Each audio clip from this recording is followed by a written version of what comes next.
इस भगवद गीता का जो मूलभूत सिद्धांत है वो 3 चीज़ें हैं। 3 प्रश्न के उत्तर देता है। मैं कौन हूँ, संसार कौन क्या है और भगवान कौन है। ह्यूमन बीइंग एक ऐसी लाइफ फॉर्म है जहाँ पर उसके पास चॉइस है और हर चॉइस का एक रिएक्शन है। तो चाहे तो लॉज ऑफ नेचर्स के साथ अपने आप को अलाइन कर सकता है और नहीं तो अपना कुछ भी डिसीजंस ले सकता है। तो वो क्या डिसाइड करेगा और क्या चूज़ करेगा ये डिपेंड करता है उसकी नॉलेज पर।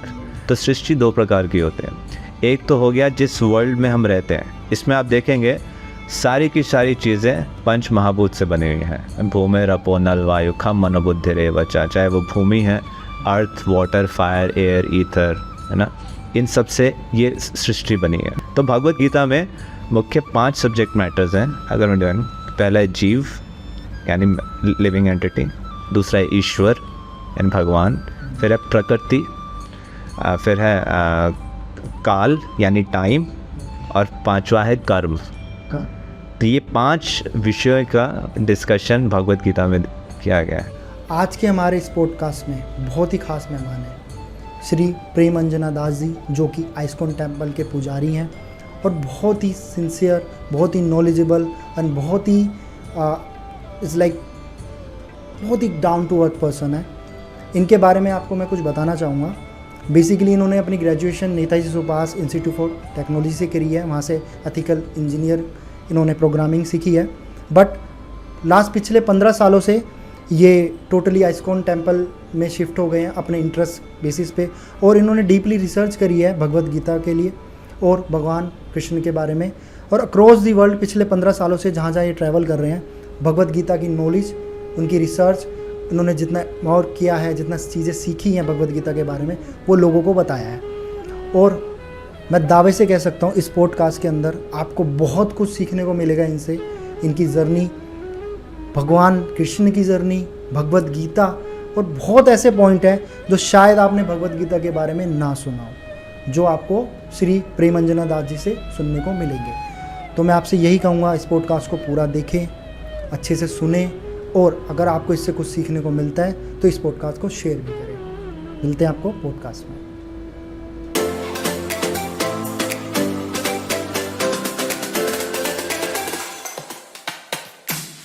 तो सबसे पहले सर स्वागत है आपका हमारे चैनल पॉडकास्ट विद कुणाल में। बताइए कैसे हैं आप? हरे कृष्णा कुणाल जी, बहुत बहुत धन्यवाद मुझे आमंत्रित करने के लिए। बहुत बहुत धन्यवाद आप हमारे इस channel. I am very well, feeling very peaceful and happy and honoured to be here. तो बताएं सर, सबसे पहले आप कुछ हमारे लिसनर और व्यूअर्स के बारे में और अपने बारे में कि बेसिकली आपका बैकग्राउंड क्या है और अभी आप बेसिकली करंटली आप किस टेम्पल में हैं? मैं अभी इस्कॉन पंजाबी बाग से हूँ। मेरा जन्म दिल्ली में हुआ और बहुत ही मिडिल क्लास फैमिली में मेरा परवरिश हुई। मैंने अभी इंजीनियरिंग की पढ़ाई की है, इंस्ट्रूमेंटेशन एंड कंट्रोल इंजीनियरिंग में, और 2009 में पास आउट होने के बाद मैंने सोचा अभी जीवन के इंस्ट्रूमेंट्स को बदला जाए। मेरी आध्यात्मिकता में रुचि थी और मुझे इस्कॉन में आके मेरे बहुत सारे प्रश्नों के उत्तर मिले। So I took a step forward to explore more, आध्यात्मिकता में और जाने के लिए। और अभी मैं इस्कॉन पंजाबी बाग में स्थित हूँ, वहाँ पे विभिन्न सेवाओं को देख रहा हूँ। Okay great. सो मेरा अभी इसको हम थोड़ा स्टार्ट करते हैं कि बेसिकली भगवद गीता जो इतनी पूजनीय है, ऑलमोस्ट सब लोग जानते हैं, शायद ही कुछ लोग होंगे जो उसके बारे में नहीं जानते। बट इसमें एक चीज़ है, जानना और पढ़ने में बहुत फ़र्क है।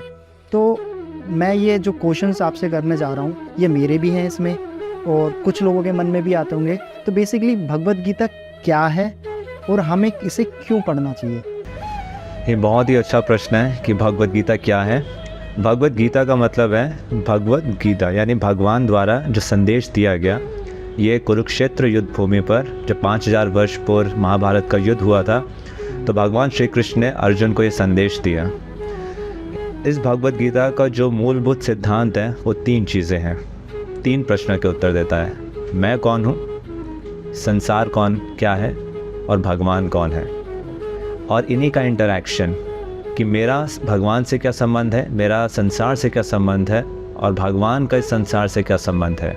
अगर आप देखेंगे सारे के सारे दर्शन अल्टीमेटली इन प्रश्नों का उत्तर देने का प्रयास करते हैं। तो युद्ध से पहले अर्जुन के जीवन में एक बहुत बड़ा द्वंद्व था उसके पास कि मैं युद्ध करूं या नहीं करूं। अगर थोड़ा सा अगर बैकग्राउंड देखेंगे हम, जो पूरा कॉन्टेक्स्ट है, भगवत गीता महाभारत का एक हिस्सा है। 700 श्लोक है, 18 अध्याय हैं। तो इसमें अर्जुन शुरुआत में उसको कन्फ्यूजन था। He was in ethical dilemma, जिसको हम कहते हैं कि मेरे गुरुजन हैं, मेरे भाई हैं, उनको मैं अभी मेरे को फोर्सफुली ऐसी परिस्थिति है कि उनके साथ युद्ध करना पड़ रहा है। तो उनके पास कई सारे कारण थे कि कैसे कि मुझे युद्ध नहीं करना चाहिए, परंतु फिर भी वो अपना कोई चुनाव नहीं ले पा रहे थे। और तब उन्होंने भगवान श्री कृष्ण को समर्पित किया। भगवान श्री कृष्ण ने उनको वो ज्ञान दिया जिसके बेस पर वो अपना खुद का डिसीजन ले सकें। ओके, सो भगवान कृष्ण, तो जो भी बेसिकली भगवत गीता में लिखा गया है वो सब कुछ सत्य है एकदम, जैसा भी उसके अंदर बताया गया है। आपने अभी बताया अर्जुन, तो क्या अर्जुन ये महाभारत होने से पहले भी कृष्ण भगवान जी को जानते थे? ऐसा एक नॉर्मली तरीके से अगर मैं आपसे पूछूं, तो अर्जुन पहले भी भगवान कृष्ण को जानते थे? निश्चित रूप से अर्जुन और पूरे जो पांडव सखा जन हैं, जो 5 भाई हैं, और उनकी माता कुंती की जो पत्नी है द्रौपदी, और उनका जो पूरा परिवार है वो बहुत ही घनिष्ठ रूप से भगवान श्री कृष्ण से संबंधित है। वो सारे उनके भक्त हैं और भगवान कृष्ण ने उनके हर जीवन के पहलू पर आके उनकी सहायता किया, उनको गाइड किया है। तो अर्जुन भगवान कृष्ण के बहुत ही घनिष्ठ मित्र हैं। और इसलिए आप देखेंगे कि भगवत जब महाभारत का युद्ध हो रहा था, तो हालांकि वो भगवान है, फिर भी उन्होंने क्या रोल लिया, वो अर्जुन का सारथी बनने के लिए तैयार हो गए। अगर कोई मालिक, भगवान मतलब जो पूरे संसार के, और अगर वो ड्राइवर बनने के लिए तैयार हो जाए किसी का, तो यानी उनका जो संबंध है बहुत ही आत्मीयता का था, बहुत ही मित्रता का था। तो ऐसा नहीं है कि वो सारथी बन गए तो उनकी भगवत्ता ख़त्म हो गई, परंतु ये उनका अपने भक्त के प्रति प्रेम है। और सारथी बनने में भी आप देखेंगे उस समय हॉर्न्स नहीं होते थे, इंडिकेटर्स नहीं होते थे। एक योद्धा को अगर लेफ़्ट मुड़ना है तो कैसे बताता था इतने शोर में? वो लेफ़्ट करने पे लात मारता था। अच्छा। तो that kind of intimacy was there between Arjun and Krishna. भगवान कृष्ण खुद, मतलब जिसने सृष्टि बनाई, वो चाहते तो वो 1 सेकंड में या उस युद्ध को ख़त्म कर सकते थे, बट ऐसा क्यों नहीं किया उन्होंने? क्यों सिर्फ अर्जुन को ही बोला कि, या उन 5 पांडवों की नहीं, आपको ही लड़ना पड़ेगा ये? तो ये जो आपका प्रश्न है, ये बहुत ही महत्वपूर्ण प्रश्न है, और शायद सृष्टि के प्रारंभ से ये लोगों की जिज्ञासा रहती है। अगर हम देखते हैं इसको, अगर मैं ब्रॉडर कॉन्टेक्स्ट में बोलूँ, इस संसार में कई चीज़ें हो रही हैं जो बहुत दुखदायक हैं, जो बहुत दर्दनाक हैं। हम देखते हैं भूकंप आते हैं, इतनी बीमारी है, गरीबी है, भूखमरी से लोग मरते हैं, किसी ना किसी प्रकार से हर एक के जीवन में दुख आता है। तो अगर भगवान का अस्तित्व है और भगवान ऑल गुड है, तो एक क्षण के अंदर सब कुछ ठीक क्यों नहीं कर देते? ये बात तो है। तो इस प्रश्न का उत्तर सारे रिलीजियस ट्रेडिशंस में अलग अलग रूप से दिया जाता है, और विशेषकर श्रीमद् भागवतम में और भगवत गीता में हमें इसका उत्तर संपूर्ण भाव से मिलता है। देखिए, हर एक के पास एक कुछ ना कुछ स्वतंत्र इच्छा है, माइन्यूट फ्री विल है जिसको कहते हैं। अगर भगवान ने अब सब कुछ फोर्स ही करना होता तो फिर प्रेम का सवाल नहीं है। भगवान और जीव में जब हम संबंध देखते हैं, वो बहुत प्रेम का संबंध है। प्रेम या जो लव है तब तक एग्जिस्ट नहीं कर सकता जब तक इंडिपेंडेंस ना हो। मान लीजिए अगर मैं किसी को फोर्स करूं, you force, I force you, you say I love you, this is no love, I am forcing you. तो भगवान हर एक को कुछ ना कुछ स्वतंत्र इच्छा देते हैं, स्वतंत्रता देते हैं। अब उस स्वतंत्रता के दायरे में एक जीव कुछ ना कुछ कार्य कर सकता है। इस जीव के अंदर इंसान, जानवर, इस सब, हाँ जी, सबके पास फ्री विल है। मनुष्य के पास, मनुष्य की योनि बाकी सबसे अलग है, क्योंकि इसमें जो भी हम चॉइसेस लेते हैं, जो भी हम डिसीजंस लेते हैं, उसका एक रिएक्शन होता है। आप किसी और स्पीशीज़ में देखोगे, चाहे वो पशु की हो, चाहे पौधों की हो, वो कभी भी प्रकृति के नियम नहीं तोड़ सकते हैं। अब जैसे गाय है, वो कभी भी ऐसा नहीं होगा अचानक से मांस खाना शुरू कर देंगे, या जो शेर आज से घास खा, तो उनके जो दायरे हैं वो बहुत सीमित है।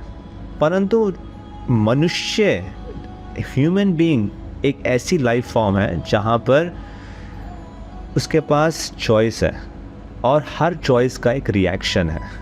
तो चाहे तो लॉज ऑफ नेचर्स के साथ अपने आप को अलाइन कर सकता है और नहीं तो अपना कुछ भी डिसीजंस ले सकता है। तो वो क्या डिसाइड करेगा और क्या चूज़ करेगा, ये डिपेंड करता है उसकी नॉलेज पर। तभी नॉलेज इम्पॉर्टेंट है टू टेक राइट स्टेप्स। तो अभी मैं थोड़ा सा कॉम्प्लिकेटेड टाइप का एक क्वेश्चन पूछना चाहूँगा आपसे कि मेरा कोई भी किसी धर्म से ऐसा कोई है नहीं कि मेरे को किसी धर्म से प्रॉब्लम है, बट जैसा मैंने देखा है जो मुस्लिम धर्म है वहाँ पर स्टार्टिंग से ही उनके पेरेंट्स जो है अपने बच्चों को सिखाते हैं कुरान पढ़ना। हमारे हिंदू और सनातन धर्म में ऐसा क्यों नहीं है कि स्टार्टिंग से ही पेरेंट्स क्यों नहीं बताते बच्चों को भगवद गीता पढ़ना? क्योंकि मैंने सुना है, मुझे नहीं पता मैं सही हूँ गलत, कि भगवद गीता ऐसा सारा जिसको आपने पढ़ लिया आपने सब कुछ पढ़ लिया, सब कुछ, आपको कुछ भी पढ़ने, क्योंकि इतनी चीज़ें लिखी गई हैं कि आप नहीं पढ़ सकते एक जीवन के अंदर। बट भगवद गीता ऐसी चीज़ है जिसको आप पढ़ लोगे तो आपने सब कुछ पढ़ लिया। लेकिन फिर भी पेरेंट्स स्टार्टिंग से ही, बचपन से ही अपने बच्चों को क्यों नहीं बताते भगवद गीता पढ़ना? कोई भी बच्चा किसी भी चीज़ को कैसे अपनाता है उसके लिए एक प्रोसेस है एजुकेशन का, राइट? बट एजुकेशन में पढ़ाना उसका एक छोटा सा पहलू है। It is bigger than that. It is education, there is culture and there is devotion. तो आप देखेंगे जितने भी धर्म हैं, अभी तो बहुत बार धर्मों के नाम पे पॉलिटिकल इशू करके बहुत मतभेद भी होते हैं और बहुत डिफरेंसेस ओपिनियन होते हैं और इतनी सारी डिबेट्स चल रही होती हैं और एक दूसरे के प्रति बहुत बार हेट्रेड की फीलिंग भी होती है, कईयों में बहुत लव की फीलिंग होती है। बट हमें समझना चाहिए सबसे पहले कि जो धर्म है उसका उद्देश्य क्या है। उसका उद्देश्य है भगवान के साथ अपने संबंध को जोड़ना और भगवान के साथ प्रेम करना। So love, that is the purpose of religion.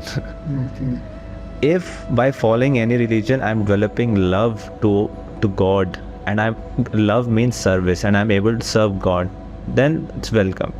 अब जो आपका स्पेसिफिक क्वेश्चन है कि हम ऐसे क्यों नहीं पढ़ाते, पढ़ाते हैं। ऐसा नहीं है कि ये जनरलाइज है कि कोई नहीं पढ़ाता।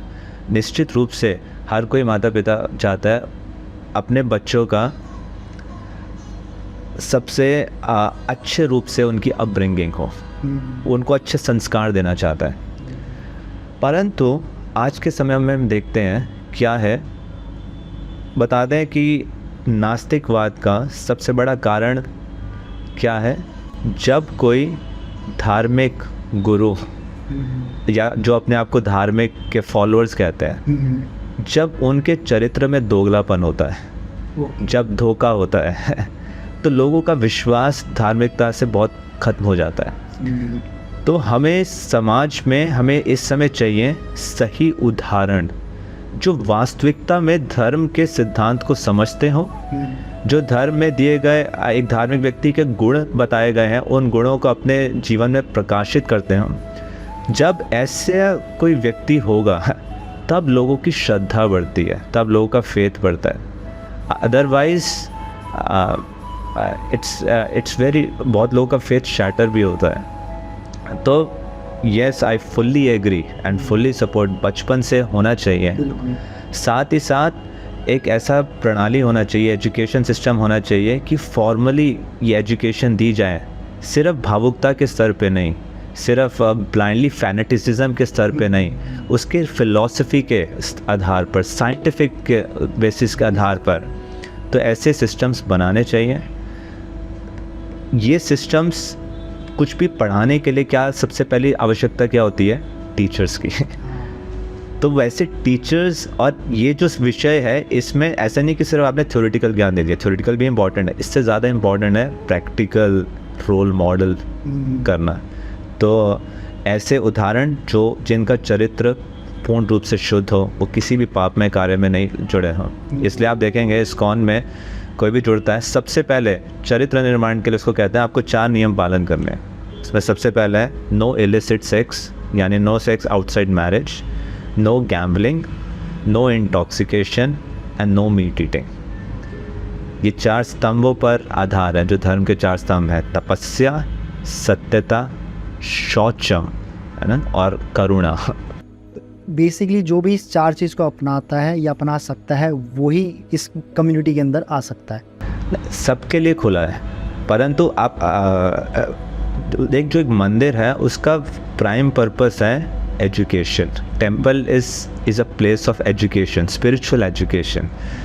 तो उसमें सबको इनकरेज किया जाता है कि ये नॉलेज दी जाती है कि ऐसे करने से क्या कॉन्सिक्वेंस होगा, ऐसे करने से क्या कॉन्सिक्वेंस होगा, लाइफ का क्या पर्पस है. We have a freedom, we can make choices, but we need to have some knowledge on which we can make choices.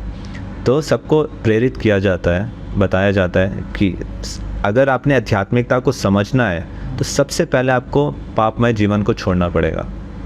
ये 4 चीज़ों को जब तक नहीं छोड़ोगे, मांसाहार, जुआ खेलना, अवैध संग रखना और इंटॉक्सिकेशन, नशा करना, जब तक ये इन 4 चीज़ों में रहोगे तब तक आध्यात्मिकता समझ नहीं आएगी.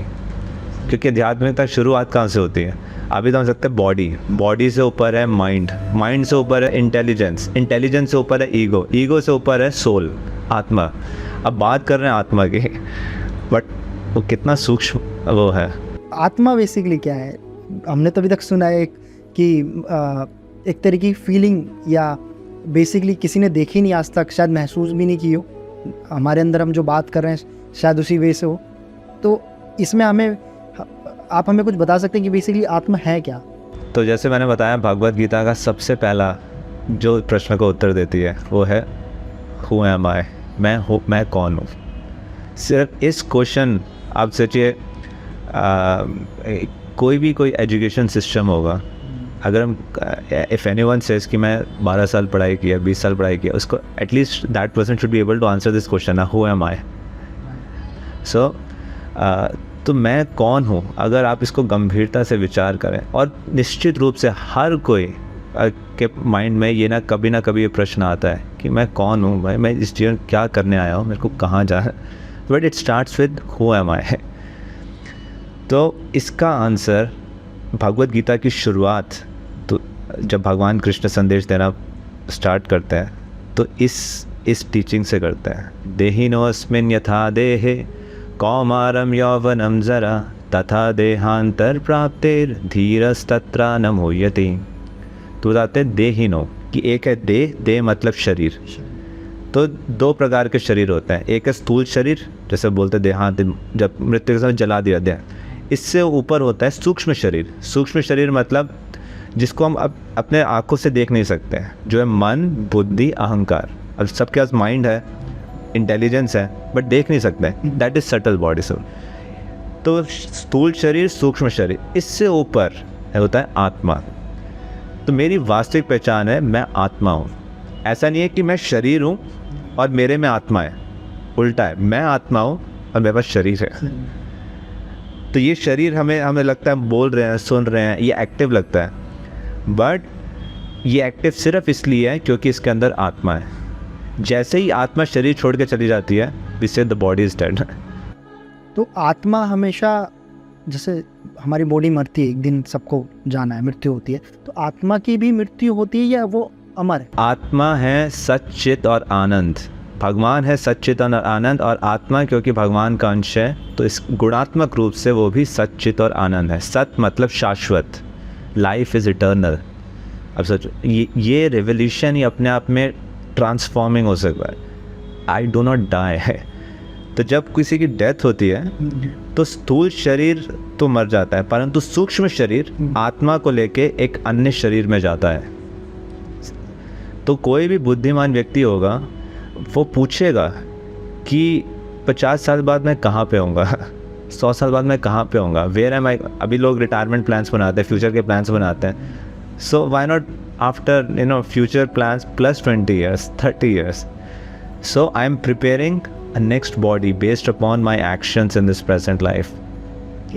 So आत्मा अमर है, शाश्वत है. आत्मा को ना सुखाया जा सकता है, ना मारा जा सकता है, ना इसको काटा जा सकता है. आत्मा पूर्ण रूप से चिन्मय है. जब भी किसी दूसरी बॉडी में ट्रैवल करती है, नया जन्म, तो ऐसा तो कभी हुआ नहीं कि उसको अपना मतलब पुराना जीवन कभी याद हो. हालांकि आत्मा कभी मरी नहीं. इसके पीछे भी कोई रीज़न है, या हम लोग नई बॉडी में जब ट्रांसफ़र होती है आत्मा, तो वो अलग ही तरीके से उसका जीवन स्टार्ट होता है, ऐसा कुछ?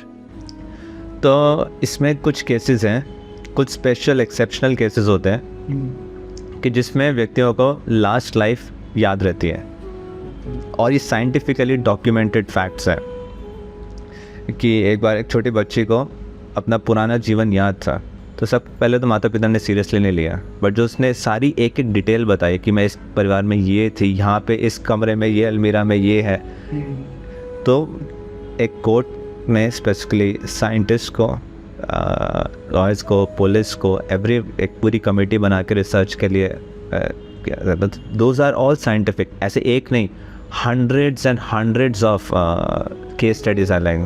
There's a book by Ian Stevenson जिन्होंने पूरी रिसर्च किया है लास्ट लाइफ मेमोरीज पे, बट दोज आर एक्सेप्शनल। साधारणतः याद नहीं रहता, और ये भगवान का बहुत बड़ा आशीर्वाद है। आप सोच के देखिए, अगर मान लीजिए किसी की पिछले जन्म में मृत्यु हुई हो पानी से डूब के, और इस बार इस जीवन में उसको याद हो कि मेरे पिछले जीवन में क्या था, कैसे मृत्यु हुई थी, तो कभी पानी में जा ही नहीं पाएगा।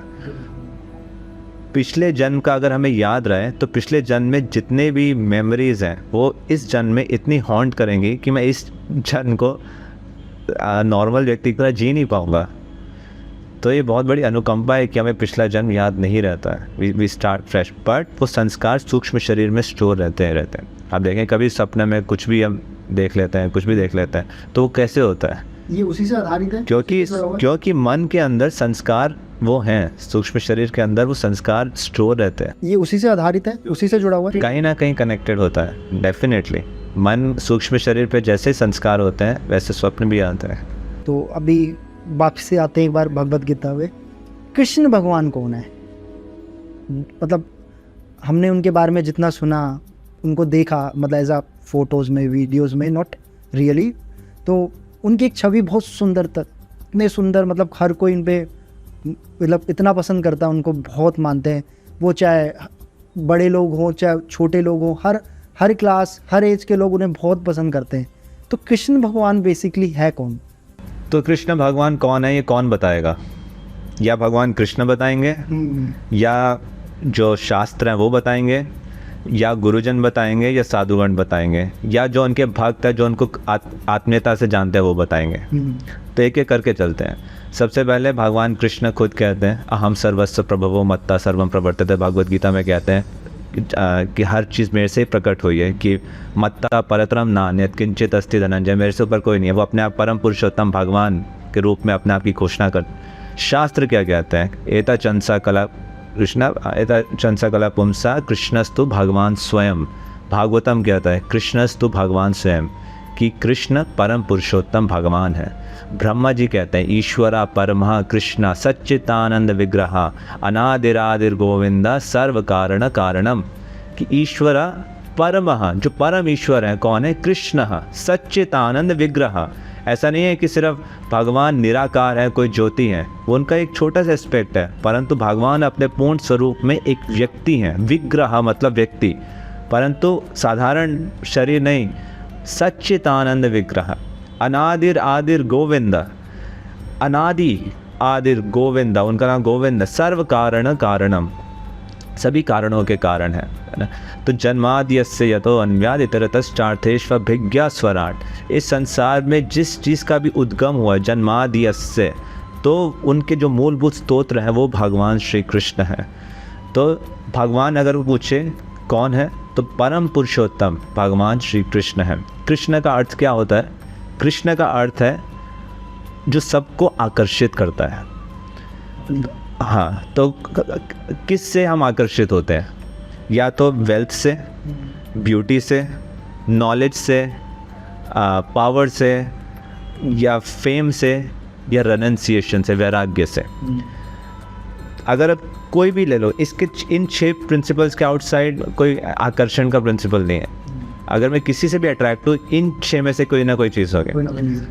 तो ये सारे 6 ऐश्वर्य जिनके अंदर अनंत रूप में प्रस्तुत है वो है भगवान, और उनका इसलिए उनका एक नाम है कृष्ण, जो सबको आकर्षित करते हैं। वो सिर्फ कृष्ण में ही थे, भगवान कृष्ण में। तो एक भगवान है, और अलग अलग लोग उनको अलग अलग नाम से जानते हैं। तो भगवान कृष्ण है, राम, जितने भी विष्णु हैं वो उनके ही विस्तार है। अच्छा। हाँ, तो सर्व कारण कारणम मतलब सभी कारणों के कारण है। जैसे एक मोमबत्ती है, एक मोमबत्ती से दूसरी मोमबत्ती चलाओ, तीसरी मोमबत्ती चलाओ, तो उनके विस्तार है, अलग अलग जो भगवान के अवतार लेते हैं, परंतु जो ओरिजिनल मोमबत्ती है ना, वो है भगवान कृष्ण। बट जैसा मतलब बड़ों ने बताया, उन्होंने बताया कि शंकराचार्य, रमणाचार्य, माधवाचार्य, श्री चैतन्य महाप्रभु, आप किसी भी संप्रदाय के किसी भी आचार्य की आप टीचिंग्स देख लीजिए, सबका मत एक है। किसी भी वेद साहित्य को उठा के देख लीजिए, सबका मत एक है। कोई भी आप वेद की जो शुरुआत होती है उसकी स्टार्टिंग कहाँ से होती है? ओम से, है ना। ओम क्या है? भगवान श्री कृष्ण का एक्सपेंशन है। ओम के उत्पत्ति कहाँ से होती है?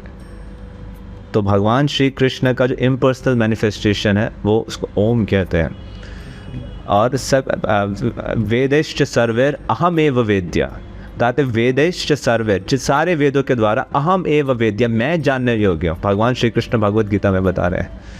तो शास्त्रों की चाहे बात सुन लें, भगवान कृष्ण की स्वयं की बात सुन लें, जितने भी भक्त हैं, चाहे ब्रह्मा जी हो गए, शिव जी हो गए, उन सब का अगर वर्जन सुने, उनकी प्रार्थनाएं पढ़ें और उस परंपरा में जितने भक्त आ रहे हैं उनकी बात सुने, तो हमें पता चलता है भगवान श्री कृष्ण परम पुरुषोत्तम भगवान है। तो जिन्होंने सृष्टि बनाई, बट ब्रह्मा जी को लोग बोलते हैं कि उन्होंने ही सृष्टि बनाई, और विष्णु जी के अवतार हैं, राम, श्री राम, कृष्ण, बाकी सब, तो ये कितने जुड़े हैं? वैसे जैसा हमने कि सृष्टि इज़ लाइक कृष्ण भगवान सबसे प्रथम, बट जो और लोगों से हम जो सुनते हैं या बताते हैं उसमें कितना सत्य है कि नहीं ब्रह्मा जी ने सृष्टि बनाई है, ब्रह्मा जी सबसे प्रथम पे आते हैं?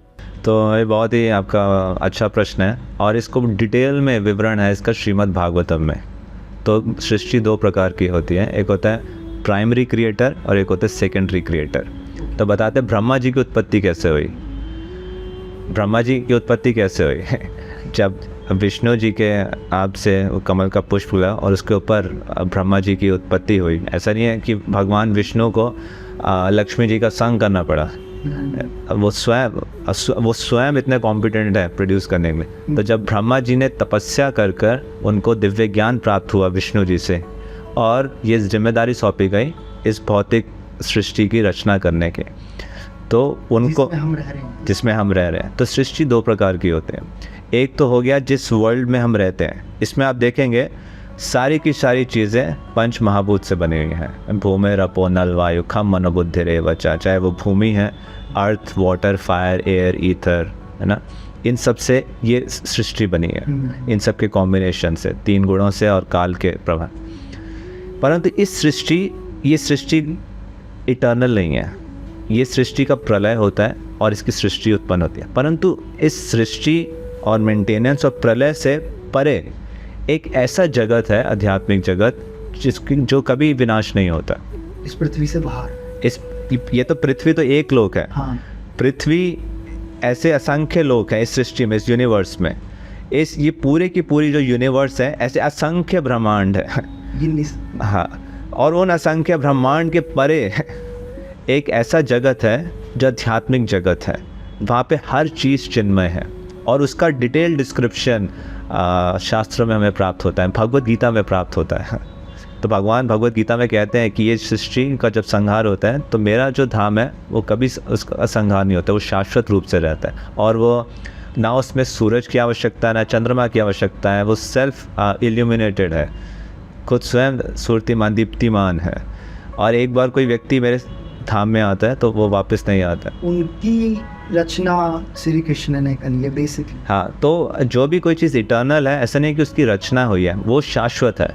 अब ये कॉन्सेप्ट समझना इटर्निटी का, ये अपने आप में एक अलग सब्जेक्ट मैटर है।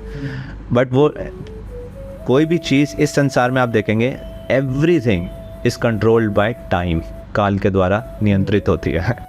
तो ये सिर्फ ये नियम यहीं पे लागू हुआ है या इस सृष्टि से बाहर भी? इस सृष्टि से बाहर समय का प्रभाव नहीं है। समय एग्जिस्ट करता है आध्यात्मिक जगत में, पर उसका डिस्ट्रक्टिव इफेक्ट नहीं है। वो सिर्फ एक लीला के रूप में बस सहयोग देता है। तो ये जो काल है, है ना। भगवान कृष्ण गीता में कहते हैं कालोस्मि, है ना, मृत्युश्च सर्वैर अहम है, जब मृत्यु के समय हर चीज़ छीन लेता हूँ काल के रूप में। तो आप देखेंगे जो टाइम है इसके दो फैक्टर्स हैं। समय के साथ हर चीज़ डिस्ट्रॉय होती है और समय के साथ समय एक क्रिएटिव फॉर्म में भी फैक्टर होता है। तो ये जो टाइम है ये भगवान कृष्ण की शक्ति है, one of the energy of Krishna is time. तो भगवत गीता में मुख्य 5 सब्जेक्ट मैटर्स हैं अगर मैं जाऊँ। पहला है जीव यानी लिविंग एंटिटी, दूसरा है ईश्वर यानी भगवान, फिर है प्रकृति, फिर है काल यानी टाइम, और 5वां है कर्म। तो ये 5 विषयों का डिस्कशन भगवत गीता में किया गया है। जीव, भगवान, प्रकृति, काल और कर्म। अब इसमें से 4 चीज़ें शाश्वत है। जीव शाश्वत है, भगवान शाश्वत है, प्रकृति शाश्वत है, काल शाश्वत है। एक चीज़ है जो बदली जा सकती है, कर्म। कि जैसा हम करेंगे उस तरीके से हमें मिलेगा। तो कर्म, ये इसमें कितनी सच्चाई है कि लोग कहते हैं कि हर कोई अपनी किस्मत ऊपर से लिखवा के आया है, मतलब भगवान ने रची है पूरी सृष्टि, तो उनके बिना एक पत्ता भी नहीं हिलता, ठीक है। और पत्ता नहीं था, मतलब आज हम जो बोल रहे हैं, हम जो बात कर रहे हैं, टू बी वेरी फ्रैंक मैं इस चीज़ में बिलीव नहीं करता। ये हमारी रचना है, जो हम सोचते हैं, हम जो बात करते हैं। मुझे नहीं लगता कि एक एक चीज़ शायद हमसे ईश्वर करवाता हो। हम कई बार हम लोग बहुत गलत चीज़ भी कर जाते हैं अपने जीवन में, तो इसमें तो हमारा शायद ईश्वर साथ नहीं देता। तो ये भी एक फाउंडेशनल क्वेश्चन है डेस्टिनी के ऊपर। Very thank you for asking that question. तो इसमें आप देखेंगे आपको 2 एक्सट्रीम मिलेंगे। एक एक्सट्रीम के लोग हैं जो कहते हैं कि ये तकदीर वकदीर कुछ नहीं होता, किस्मत से कुछ नहीं ना, कर्म करो, मेहनत करो और फल पाओ, ये एक दूसरी एक्सट्रीम है कि तुम चाहे कुछ भी कर लो, बट जो अगर तुम्हारी तकदीर में नहीं लिखा तो तुम्हें वो प्राप्त नहीं होगा। परंतु दोनों एक्सट्रीम पूर्ण पर्सपेक्टिव को स्थापित नहीं करती, जो पूर्ण जो पिक्चर है उसको नहीं लाते। जो सही अंडरस्टैंडिंग है इसमें वो 2 हैं, कर्म भी है और तकदीर भी है। इसको बहुत सरल उदाहरण से समझ सकते हैं। मान लीजिए एक किसान है, उसने फसल बोनी है, उसने बीज बोया, पूरा लैंड कल्टीवेट किया, बीज बोया, पानी दिया, सब कुछ किया, परंतु अगर बारिश नहीं हुई तो उसको फल मिलेगा नहीं मिलेगा। एक दूसरा और दूसरी तरफ वो सोच रहा है कि सब कुछ तकदीर पे है, बारिश हो गई परंतु उसने अपना काम नहीं किया तो भी क्या उसको फल मिलेगा नहीं मिलेगा। तो इसलिए दोनों चीज़ें की आवश्यकता होती है। अब साथ ही साथ में कि खुद कर्म भी करना है और भगवान का सैंक्शन आशीर्वाद भी चाहिए होता है। जो चीज़ हम बोलते हैं ना तकदीर, वो तकदीर वास्तव में है क्या? ये मेरे पिछले कर्मों का जो अकाउंट है, मैंने पिछले जन्मों में जो जो कर्म किए हैं उससे डेस्टिनी क्रिएट होती है। अब मान लीजिए किसी का जन्म हो रहा है इस संसार में बहुत ही धनी परिवार में, कईयों का जन्म हो रहा है बहुत गरीब परिवार में। कोई बहुत ही सुंदर है दिखने में, कोई इतना सुंदर नहीं। किसी की बुद्धि बहुत ही ज़्यादा शार्प है, किसी की बुद्धि उतनी शार्प नहीं है। कोई व्यक्ति सिर्फ एक फ़ोन करता है और लाखों रुपए डील कमा लेता है। एक व्यक्ति है जो 12-12 घंटे काम करके भी 2 वक्त की रोटी नहीं कमा पा रहा। तो हम देखते हैं ना इतनी वैरायटी है। ये वैरायटी क्यों है? कुछ लोग होते हैं कि बचपन में ही म्यूज़िकल इंस्ट्रूमेंट्स को इतना फैंटास्टिक बजाते हैं, अलग ही अलग स्किल्स होते हैं, और कोई पूरे जीवन प्रैक्टिस भी कर ले, उसका नहीं है सिस्टम तो नहीं बन पाता। ऐसा क्यों होता है, कैसे होता है?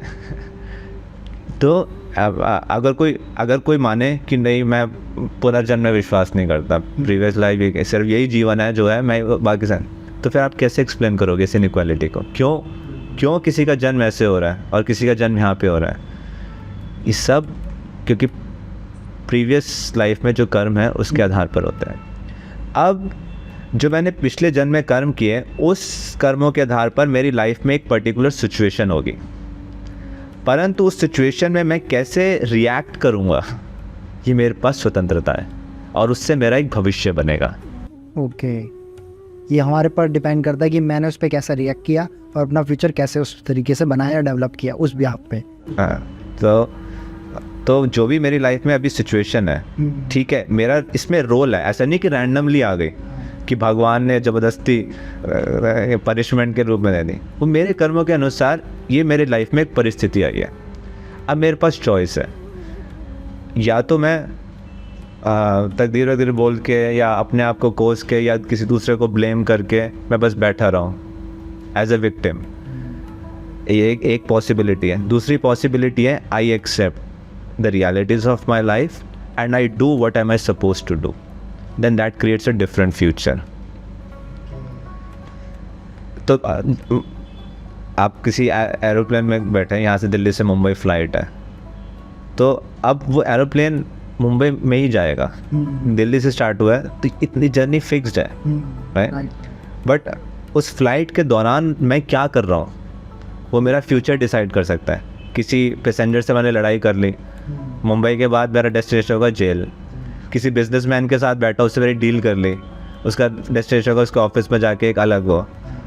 So it depends how I respond in my present life. Okay, अभी कुछ टाइम पहले आपने बताया भगवत गीता में सृष्टि सब कुछ बेसिकली उसमें लिखा हुआ है जो है, और अब से नहीं है, हजारों सालों से है। लेकिन नासा आज के टाइम पे क्लेम करता है कि हमने ये चीज़ ढूंढी, ये चीज़, लेकिन हमारे शास्त्रों में है वो पहले से। मैंने सुना भी है अपने पेरेंट्स के थ्रू, गुरुजी के थ्रू, अभी आपने बताया, और भी बहुत सब चीज़ें। और इसके ये नहीं कि सिर्फ थ्योरिकल है, इसके प्रूफ भी हैं। तो हमारे शास्त्रों में जब इतना कुछ है तो इसकी क्रेडिट क्यों नहीं दिया जाता? मैं कि यार ये सिर्फ सब चीज़ें जो है एक्चुअली जब शास्त्रों में और हमारे शास्त्रों में, इसका क्रेडिट कोई दूसरा क्यों ले लेता है? इसके कई सारे कारण हैं। पहला है कि जो शास्त्र है उसको सही रूप से समझने के लिए हमें आवश्यकता होती है गुरु की। दूसरा, शास्त्रों को सही रूप से उसका मर्म प्रस्तुत करने के लिए कुछ ना कुछ योग्यता होती है। अब मैं आपको उदाहरण देता हूँ। आज मार्केट में आप चले जाएं, भगवत गीता के हज़ारों एडिशंस उपलब्ध हैं, परंतु उसमें से अधिकतर लोगों ने जो भगवत गीता का मूलभूत संदेश है उसको प्रस्तुत नहीं किया, अपना मत प्रस्तुत किया। अच्छा, अब मैंने उठा लिया भगवत गीता, अपनी खुद की कमेंट्री लिख दी, इसका मतलब ये है, इसका मतलब ये है। कोई व्यक्ति लिख रहा है कि भगवत गीता में जो 5 पांडव हैं वो 5 इंद्रियों के समान है, कृष्ण जो मन के समान है। इस प्रकार की इंटरप्रिटेशन, जबकि ऐसा बिल्कुल बकवासबाजी है कि बिल्कुल भी वो ट्रू नहीं है। कुरुक्षेत्र एक्चुअल में एग्जिस्ट करता है, पांडव एक्चुअल में थे, वही बैटल एक्चुअल में हुई थी, बट लोग उसको अलग अलग तरीके से रिप्रेजेंट करते हैं।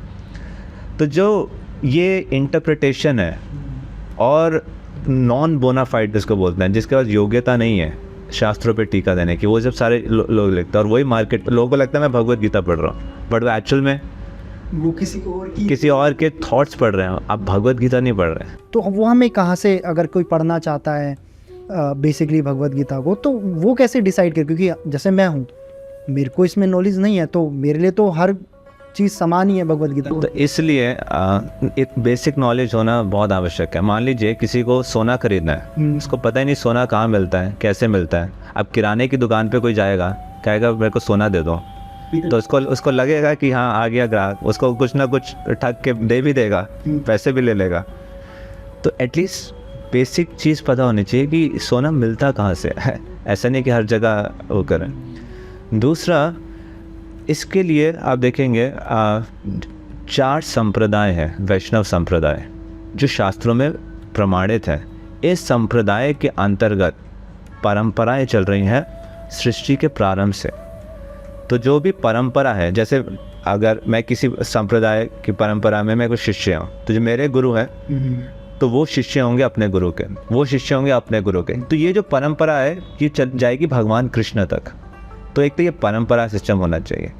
दूसरा, क्योंकि ये जो ज्ञान है भगवान कृष्ण से आया अर्जुन को, उन्होंने आगे दिया। ये जो भगवान कृष्ण के थ्रू ब्रह्मा जी को ब्रह्मा जी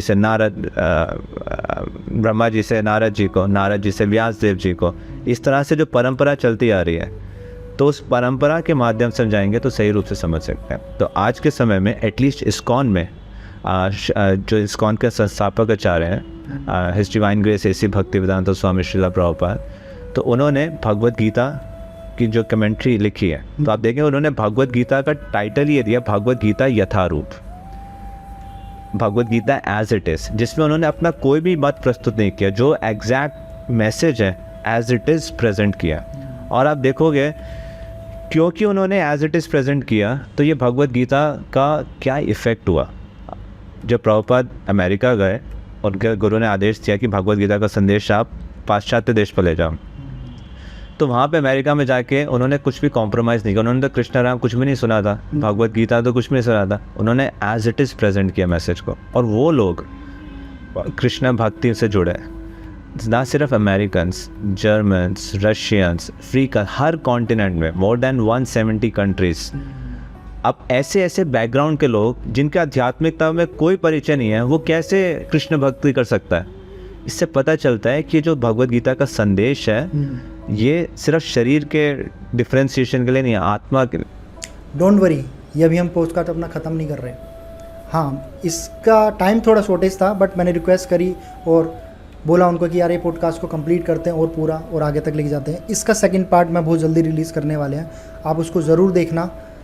आगे महाभारत में पांडवों के बाद जब बेसिकली महाभारत कंप्लीट हुई, क्या हुआ, वो बहुत इंटरेस्टिंग है, जो हमें श्री प्रेम अंजना दास जी बताएंगे अपने अगले पॉडकास्ट में।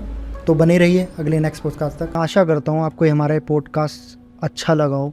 मुझे बहुत मज़ा आया सर के साथ बात करने का, बहुत कुछ सीखने को मिला भगवत गीता के बारे में, भगवान कृष्ण के बारे में, उनकी लाइफ के बारे में कि क्या हम उनसे सीख सकते हैं, अपनी ज़िंदगी के अंदर क्या चीज़ें हम उसके अंदर रख सकते हैं, और कितनी चीज़ों से हम अपनी लाइफ की चीज़ें जो है बदल सकते हैं, बहुत कुछ। और यही मैं आशा करता हूँ शायद आपको वो चीज़ सीखने को मिली हो।